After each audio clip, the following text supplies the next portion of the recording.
آتا ہوں کہ جو ISPR نے میرے حساب سے جو بہت ہی غیر ذمہ دارانہ پریس کانفرنس کی فار دا کانٹینٹ جو اس پریس کانفرنس کے اندر ہے and also for the timing of the press conference. briefly speaking before I go into the points جو میں نے بہت سے لکھے ہیں, briefly speaking اس پریس کانفرنس میں یہ کہا گیا جس کو شیکسپیئر نے کہا تھا کہ پاؤنڈ آف فلیش, کہ ہم نے اپنے بھی بڑے لوگوں کا احتساب اور اکاؤنٹیبلٹی کر دی ہے, اور ایک لیفٹیننٹ جنرل, 3 میجر جنرلز اور 7 بریگیڈیئرز جو ہیں ان کو ہم نے سیک کر دیا. تو سیک کا کیا مطلب ہے؟ مجھے یاد ہے کہ اب سے بہت ہفتے پہلے مئی میں جب میں نے ایک ٹویٹ کیا جس میں میں نے لکھا تھا کہ بجائے اس کے کہ جو ایک آفیسر جو ہے جس نے ہیومن ہونے کا ثبوت دیا ہے اس کو سیک کر دیا گیا ہے, تو PTI کے ذریعے ٹویٹر کو میرے بارے میں ایک ای میل کروائی گئی کہ یہ میں نے کوئی پتہ نہیں غلط قسم کی چیز کی, اور میں نے اس کو بڑے غور سے دیکھا کہ اس میں نے ایک اوپینین دی ہے, اس میں کوئی چیز غلط ہو سکتی ہے تو یہی ہو سکتی ہے کہ جو جنرل صاحب کا میں نے کہا تھا کور کمانڈر لاہور کا کہ ان کو سیک کر دیا گیا ہے, یہ شاید یہ کہنا چاہ رہے ہیں کہ یہ فیکٹ نہیں ہے, صرف ان کو ہٹایا گیا ہے, سیک نہیں کیا گیا. لیکن اب تو خود جو اب آپ کہہ رہے ہیں کہ ایک لیفٹیننٹ جنرل کو سیک کر دیا گیا ہے, اور عام قیاس یہی ہے کہ لاہور کے کور کمانڈر جو ہیں ان کو فارغ کر دیا گیا ہے, ان کو گھر بھیج دیا گیا ہے. تو اس کا مطلب یہ ہے کہ آپ مختلف سچویشنز میں جو پوزیشن لی جاتی ہے پاکستان کی اسٹیبلشمنٹ کی طرف سے وہ چند دنوں یا ہفتوں کے بعد خود ہی غلط ثابت ہو جاتی ہے. یعنی سچا کون ہوا, جھوٹا کون ہوا, وہ بھی عوام اور دنیا اور تاریخ اس کا فیصلہ کرے گی. اور یہ جو پریس کانفرنس ہے اس پہ مسلسل پاکستان کی میڈیا پہ, سول سوسائٹی پہ, لوگوں پہ, سیاسی جماعتوں کے اوپر یہ الزام لگایا گیا کہ وہ جھوٹ بول رہے ہیں, لائے اسپریڈ کیے جا رہے ہیں, ہیومن رائٹ آرگنائزیشن جھوٹ بول رہی ہیں, ہیومن رائٹ آرگنائزیشن اور NGOs جو ہیں ان کو پیسے ملے ہوئے ہیں, وہ پاکستان کے خلاف بات کر رہے ہیں. اس پہ بہت سے پوائنٹس ہیں جو میں ابھی ایک ایک کر کے آپ کے سامنے رکھتا ہوں. سب سے پہلے تو جب سے 9 مئی ہوا ہے مسلسل جو نیریٹو بیچا گیا ہے آف دا ریکارڈ پرائیویٹلی اپنے کرائے کے جو ڈاؤٹس ہیں ٹویٹر پہ بٹھائے ہوئے, اور سوشل میڈیا پہ بہت سے لوگ وہ جو سارے کرائے کے ٹٹو ہیں ان کے ذریعے ڈفرنٹ قسم کے نیریٹو بیچے گئے. پہلا نیریٹو تو یہ تھا کہ لوگوں نے اور PTI نے حملہ کر دیا کور کمانڈر ہاؤس کے گھر کے اوپر, اور پوری ان کی پلاننگ تھی. پھر ایک کاؤنٹر نیریٹو اس کے چند دنوں کے بعد جب دیکھا کہ یہ سودا بک نہیں رہا اور لوگ سوال اٹھا رہے ہیں کہ بھئی یہ جلوس زمان پارک سے چلا, لبرٹی سے چلا, پولیس خود وقت بتا رہی ہے 2:30 بجے زمان پارک سے چلا, 3:30 بجے لبرٹی کے بعد سے چلا, پھر اتنے بجے پہنچا, پھر لاہور کینٹ اتنے بجے پہنچا, تو اس کا راستہ کسی نے روکا کیوں نہیں. پھر ایک نئی تھیوری آئی, وہ کچھ دنوں کے بعد ایک نئی تھیوری نکالی گئی. وہ نئی تھیوری نکالی گئی کہ کچھ جرنیل صاحب عمران خان سے ملے ہوئے تھے, سمپیتھیٹک تھے, پاکستان کے army chief general Asim Munir صاحب کے خلاف ایک بغاوت اور ایک میوٹنی جو ہے وہ کی گئی, لیکن وہ میوٹنی ناکام ہو گئی ہے, اور بہت سے افسران جو ہیں وہ حراست میں ہیں, ان کو ڈیٹین کر لیا گیا ہے یا سسپینڈ کر دیا گیا ہے, اور کو کمانڈر لاہور جو جنرل سلمان غنی ہے ان کا نام بھی اس میں بہت زیادہ لیا گیا. یہ تھیوری کئی دنوں تک چلتی رہی, اور آپ نے دیکھا ہے کہ اس کو بعض لوگ ٹویٹر کے اوپر انتہائی غیر ذمہ دارانہ طریقے سے اس کو پروجیکٹ کرتے رہے, اور ایک ایسے صاحب ہیں جن کے ٹویٹ کو میں نے چیلنج بھی کیا تھا. لیکن ابھی فائنل پکچر کیا بنائی گئی ہے؟ فائنل پکچر یہ بنائی گئی ہے کہ ایک lieutenant general, 3 major generals, 7 brigadiers, اور پھر کچھ کی اور ساتھ یہ بھی بتایا گیا کہ کچھ جو لیڈی آفیسرز ہیں ان کی جو وائفس ہیں, جیسے خدیجہ شاہ کا ریفرنس ہے کہ granddaughter of a 4-star general, پھر اس کے بعد کیا ہے کہ wife of a 3-star general, wife and son in law of a 2-star general. 2-star تو خیر بریگیڈیئر ہوتا ہے, تو ان سب جو ہیں ان کو بھی پکڑا ہوا ہے اور ان کے خلاف ایکشن ہوگا. بہرحال ایک لیفٹیننٹ جنرل 3 میجر جنرل اور 7 جو بریگیڈیئرز ہیں ان کو سیک کر دیا گیا. اب وہ سیکنگ کی ڈیٹیل نہیں ہے کہ ان کے اوپر چارجز کیا ہے, لیکن اپیرنٹلی پریس کانفرنس میں جس طرح کا ٹون اینڈ ٹینر ہے اس سے یہ لگتا ہے کہ ان کو انیفیشنسی کی وجہ سے not taking the appropriate action on 9 May کہ ان کو اپنے انسٹیٹیوشنز کا ڈیفینڈ کس طرح سے کرنا تھا, چونکہ انہوں نے نہیں کیا, انہوں نے انیفیشنسی دکھائی, سلیکنس دکھائی, ریسپانسبلٹی نہیں دکھائی, اس لیے ان کو فارغ کر دیا گیا ہے. اور اس کو تعریف کی گئی ہے کہ یہ ایک بڑا اکاؤنٹیبلٹی کا ایک بہت بڑا پروسیس تھا جس کے تحت بہت بے تحاشا جو میجر جنرلز ہیں انہوں نے ایویڈنس کو ایگزامن کیا اور یہ فیصلہ کیا. دیکھیں سب سے بڑا اس کا ڈیفیکٹ کیوں یہ کنونسنگ نہیں ہے, کنونسنگ اس لیے نہیں ہے کہ کو کمانڈر لاہور کنٹرول کر سکتا ہے اپنے گیرزن آفیسر کمانڈرز کو, یا لاہور کینٹ کے اندر اس کے پاس جو فورس ہے اس کو کنٹرول کر سکتا ہے, لیکن جو جلوس کور کمانڈر کے گھر کی طرف آیا ہے وہ لبرٹی کی طرف سے آ رہا ہے, اور وہ پیدل آیا ہے, وہ کوئی موٹرائز تو ہے نہیں. اس کو آتے آتے 1 گھنٹہ 1.5-2 کر گئے. تو راستے میں لاہور پولیس جو تھی, جو SSP لاہور کیا کر رہا تھا, DIG لاہور رینج کیا کر رہا تھا, IGP پنجاب کیا کر رہا تھا, IB کیا کر رہی تھی, اور بہت سے ادارے بیسکلی پولیس کیا کر رہی تھی. تو جب تک آپ وہاں پر پولیس آفیسرز کو اس انکوائری میں لے کر نہیں آتے, لاہور کی اس سویلین پولیس فورس کو جو پنجاب کے IGP, پنجاب کے انٹیریئر سیکرٹری کے ماتحت ہے, اور جب تک آپ IGP پنجاب کو, DIG رینج لاہور کو, سیکرٹری انٹیریئر کو, وزیر داخلہ پنجاب کو, وفاقی وزیر داخلہ جناب رانا ثناء اللہ صاحب کو اس انکوائری کا حصہ نہیں بناتے, کور کمانڈر لاہور کے اوپر جو مختلف قسم کے الزامات لگائے گئے ہیں کہ اس نے نرمی دکھائی, انیفیشنسی دکھائی, کولیبریشن دکھائی, اس کی سازش تھی, یہ سب بے معنی ہو جاتے ہیں, ان میں کوئی وزن رہتا نہیں ہے, اس کی کوئی لاجک اور اس کی کوئی منطق ہے نہیں. کیمرے کی آنکھ نے یہ سین کیپچر کیا ہے کہ corps commander Lahore general Salman جو ہے وہ سیریز میں سول ڈریس میں اپنی بیوی اپنے بچوں کے ساتھ اپنے کور کمانڈر ہاؤس لاہور کے اندر موجود ہے اور بہت ہی پولائٹلی خاصی کمزور قسم کی سچویشن میں ترلے منتے کر رہا ہے ان ڈیمونسٹریٹرز پروٹیسٹرز کے, بلوائیوں کے, ان آرسنس کے جو اس کے گھر کے اندر داخل ہو چکے ہیں. یہ بات لاجک اور منطق کے ڈومین میں نہیں آتی ہے کہ کور کمانڈر سازش کر کے اپنے آپ کو اس قسم کی سچویشن میں ڈالتا ہے جس میں وہ خود بھی وہاں پہ ہے, اس کی بیوی بھی موجود ہے, اس کے گھر والے بھی وہاں پہ موجود ہیں, اور بلوائی اور آرسنس اس کے گھر کے اندر داخل ہو گئے. That simply does not make sense. اگر کور کمانڈر نے کوئی ڈرامہ تماشا کرنا بھی تھا تو خود اپنے آپ کو تو نہ رکھتا, چلے خود مانے آرمی کا سولجر ہے, بہادر آدمی ہے, وہ اندر کھڑا ہو جاتا ہے ڈرامہ کرنے کے لیے, اپنی بیوی بچوں کو تو نہ رکھتا. اس لیے اس پوری کہانی میں جو یہ کہانی بار بار ریوائز کر کے سنائی جا رہی ہے پاکستان کی میڈیا اور عوام کو بیوقوف بنانے کے لیے, اس میں کوئی بہت زیادہ جان نہیں ہے. پھر سب سے بڑی بات ہے کہ کہا گیا بہت انکوائری, بڑی اکاؤنٹیبلٹی, بڑی تحقیق ہو گئی, ہم نے یہ کر دیا وہ کر دیا. سب سے پہلے تو جو ٹریگر پوائنٹ ہے کہ جس طرح سے former prime minister of Pakistan Imran Khan کو اسلام آباد ہائی کورٹ میں ڈائری روم, رجسٹری روم کے شیشے اور دروازے توڑ کے, گلاس والز کو توڑ کے, ایک رینجرز کا پیراملٹری کمانڈو یونٹ جس کے بارے میں یہ شک ہے کہ اس کے اندر SSG کے لوگ موجود تھے, ان کے ذریعے اس کو گرفتار کیا جاتا ہے ان ہالی ووڈ سٹائل. پھر اس کی فوٹیج ریلیز ہوتی ہے, حالانکہ یہ سسٹم اس قسم کا ہے کہ اگر ٹیلی ویژن چینلز کو حکم مل جاتا کہ یہ فوٹیج, اشارہ آ جاتا, فون آ جاتا کہ فوٹیج کو گم کر دیں, تو آپ اور ہم سب جانتے ہیں, سارا میڈیا جانتا ہے کہ یہ فوٹیج جو ہے اس نے اس طرح سے پھیلنا نہیں تھا. وہ فوٹیج کئی گھنٹے چلائی گئی, اس کا ریئیکشن اور رد عمل ہونا تھا, اور پھر اس کے سر پہ ڈنڈا مارا عمران خان کے, اس کی وکلا کا خون نکالا گیا, اس کے گارڈز کو مارا گیا. جو خون آلود چہرے ہیں عمران خان کے وکلا کے, وہ بھی آپ اس فوٹیج میں دیکھ سکتے ہیں. ظاہر ہے اس کا ایک ریئیکشن رد عمل ہونا تھا. PTI والے عرصے سے لگے ہوئے تھے اپنا ایک ڈھکوسلا لے کے کہ جناب ہماری ریڈ لائن ہے عمران خان, ہم رد عمل کریں گے. یہ انڈرسٹینڈیبل تھا کہ وہ GHQ کی طرف جائیں گے, یہ انڈرسٹینڈیبل تھا کہ وہ کور کمانڈر لاہور کے گھر کے پاس جائیں گے. لمبی چوڑی تو پلاننگ ان کی تھی ہی نہیں. جو چیزیں ان کو grand trunk road, GT road پہ ایزیلی ایکسیسیبل عوام کے راستے میں آتی ہیں وہیں گئے. وہ کون سا کوئی بیسز ڈھونڈ کے 10 میل 15 میل اندر کہیں گئے ہیں جہاں کوئی ہڈن ملٹری بیسز ہوتے, وہاں تو وہ گئے ہی نہیں. وہ تو ان جگہوں پہ گئے جو ان کو سامنے ویزیبل ٹارگیٹس نظر آتے تھے. یہ تو انڈرسٹینڈیبل تھے, اس میں کوئی بہت زیادہ لمبی انٹیلیجنس تو چاہیے ہی نہیں تھی کہ انہوں نے کہاں جانا ہے.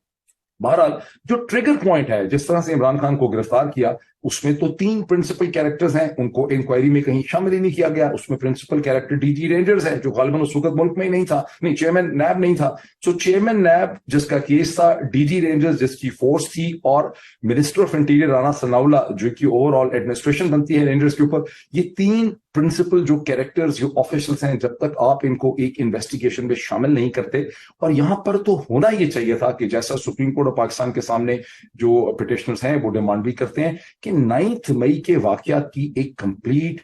جوڈیشل انکوائری ہونی چاہیے بائی اے فل کورٹ, اور 9 ممبر کورٹ اور 7 ممبر. لیکن پھر بات وہی ہوگی کہ 5 چوہے گھر سے نکلے کرنے کو شکار, وہ لکھی. لیکن جب تک یہاں جوڈیشل انکوائری نہیں ہوتی آپ اس کے واقعات کی ڈٹرمنیشن نہیں کر سکتے. تو جو ایکسپلینیشن دی گئی ہے ان افسران کو سیک کرنے کے لیے, اور خاص کر کے کور کمانڈر لاہور اور لیفٹیننٹ جنرل, ویسے ان کا نہیں لیا گیا, ان کو آئیڈینٹیفائی نہیں کیا گیا, لیکن میں نے لوگوں سے پوچھا ہے اور یہی سمجھ آتی ہے یہ کور کمانڈر لاہور کے حوالے سے ہی, لیفٹیننٹ جنرل کے حوالے سے ہی بات ہو رہی. یہ بالکل کنونسنگ نہیں ہے, اس میں بالکل وزن نہیں.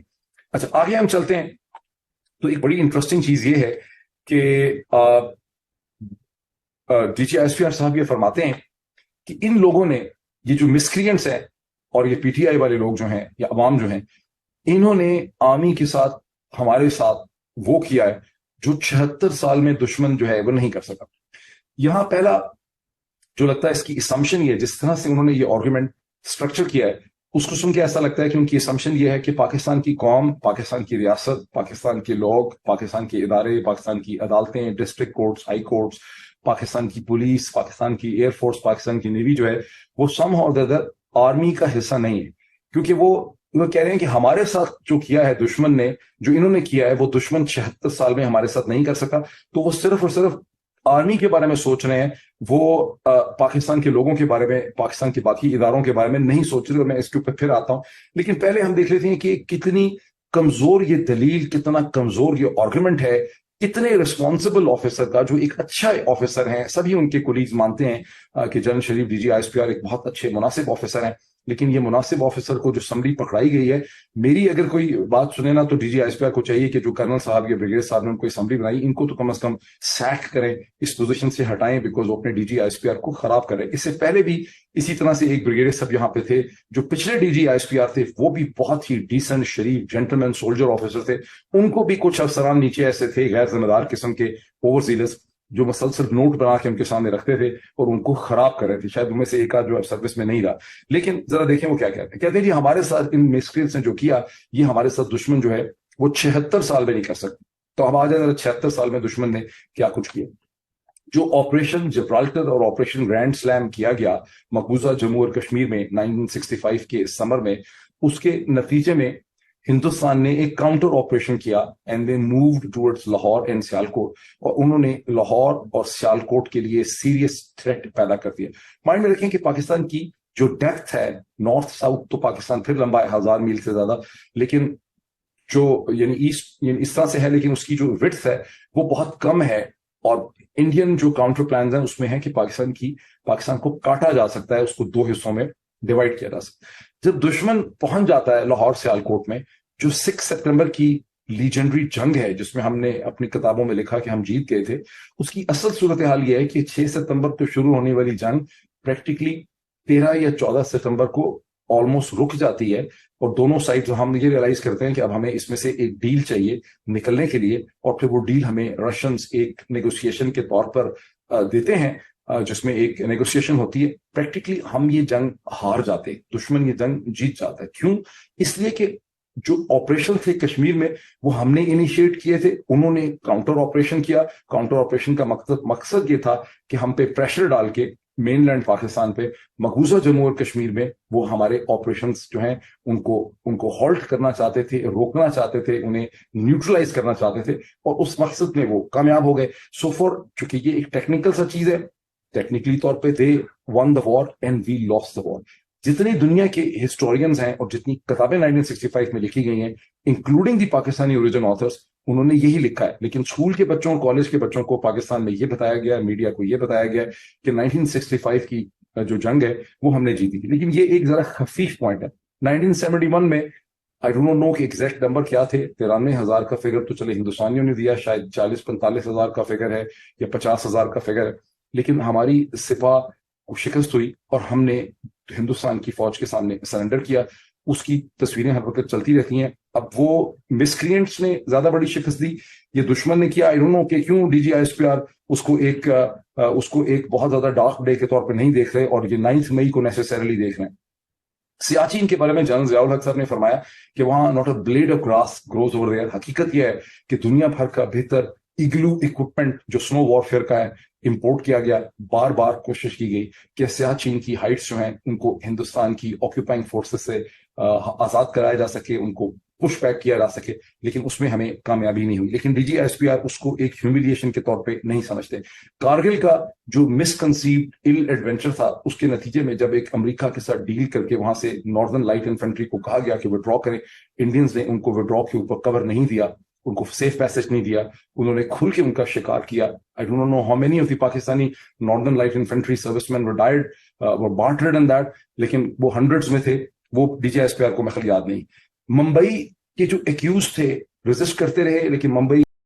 ممبئی کی ایکیوز پہ پاکستان میں مقدمے چلائے گئے. اس کی وجہ سے پاکستان فیٹف میں گیا, دنیا بھر میں پاکستان کی بدنامی ہوئی, دنیا کا ہر اخبار اٹھائے اس میں اس کا ذکر ہے. لیکن D G S P R نہیں سمجھ رہے. وہ سمجھ رہے ہیں کہ جو 9 مئی کو ہمارے ساتھ ہوا وہ ہمارے ساتھ دشمن کبھی نہیں کر سکا, تو پھر یہ سارا کچھ کیا ہے. پھر جو ابھی جوائنٹ اسٹیٹمنٹ وائٹ ہاؤس سے ایشو ہوئی ہے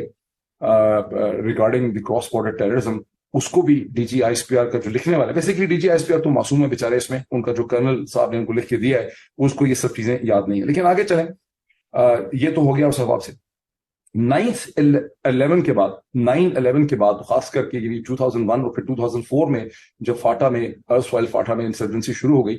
اس کے بعد جو سینکڑوں حملے ہوئے ہیں خاص کر کے 2007 کے بعد پاکستان کے شہروں میں, ملٹری کی پوسٹ پہ, ملٹری کے بیسس پہ, ایئر فورس کے بیسس پہ, نیول بیسس پہ, گیرزن ایریا پنڈی کے اندر, مسجدوں کے اندر, لاہور ہائی کورٹ کے باہر, اسلام آباد کے ہوٹلوں کے اوپر, اسکولوں, کالجوں, پولیس اکیڈمیز کے اوپر, اور وہ beginning air force naval bases تک somehow the other D G I C P R کا جو کاتب ہے, لکھنے والا, اس کو بالکل نہیں اس کو یاد کہ یہ دشمن نے ہمیں کس کس طرح سے امبیرس کیا, ہیومیلیٹ کیا, نشانہ بنایا. یہ کاتب کس قسم کا ریسرچر رکھا ہوا ہے D G I S P R میں. اس کو اگر آپ اس سے یا تو پھر وہ یہی سمجھتا ہے کہ یہ ہماری ذمہ داری جو ہے وہ بنتی ہی نہیں. تو یہ ایک صورتحال ہے کہ یہ اتنی عجیب و غریب قسم کی جو پریس کانفرنس ہے. پھر آگے سے D G I S P R صاحب اس پریس کانفرنس میں فرماتے ہیں کہ ہم نے اسی سال سے مطلب ان کا 2023 ہے یا 2022 سے اس کا ٹائم پیریڈ کہتے ہیں, ہم نے 13,619 انٹیلیجنس بیسڈ آپریشنز کیے ہیں دہشت گردوں یا دشمنوں کے خلاف. اب یہ ایک بہت بڑا سوال ہے کہ یہ کون سا دشمن ہے جس کے خلاف 13,619 intelligence based operation I B Os جو ہیں وہ کیے گئے. اگر یہ بھی ایک دشمن ہے جس کے خلاف کیے گئے, دوسری طرف سے یہ جو مسکرینٹس اور پولیٹیکل پروٹیسٹرز ہیں جن کو مسکرینٹس کہا جا رہا ہے یہ بھی دشمن ہے, وکلا برادری بھی دشمن ہے, عدالتیں اور سپریم کورٹ تو بھی دشمن ہے, وہ جرنلسٹ جو آپ کے ساتھ کھڑے تھے وہ بھی دشمن ہے, جن کو آپ نے مار ڈالا یا آپ کے کوئی ایسٹس نے مار ڈالا وہ بھی دشمن تھے, جن کو عمران ریاض سمیت آپ نے گم کیا ہوا ہے وہ بھی دشمن تھے, جو 6-7 پاکستان سے باہر بیٹھے ہیں وہ بھی دشمن تھے, پاکستان کی سب سے بڑی پولیٹیکل پارٹی وہ بھی دشمن ہے, پاکستان کا سب سے ہردل عزیز 80% کی اپروول ریٹنگ والا فارمر پرائم منسٹر وہ بھی دشمن ہے. دوست آپ کے کون بچے اس پوری صورتحال میں؟ یہ ایک ایسا کوشچن ہے جو آئی ایم شیور کہ D G I S P R صاحب جب اپنے جاہو جلال سے باہر نکلیں گے کبھی اکیلے بیٹھ کے مسئلے کے اوپر بیٹھ کے سوچیں گے, اور باقی ان کے کولیگز یہ سوچیں گے کہ دوست آپ کا کون رہ گیا. کیا دوست آپ کے وہ ہیں جو پچھلے 10-15-20 سال سے آپ کا گوشت نچوڑ رہے تھے, جن کے اوپر آپ خود الزام لگاتے رہے کہ یہ دنیا سے پیسے پکڑتے رہے ہیں؟ دوست وہ آج آپ کے ہو چکے ہیں. کون آپ کا دوست؟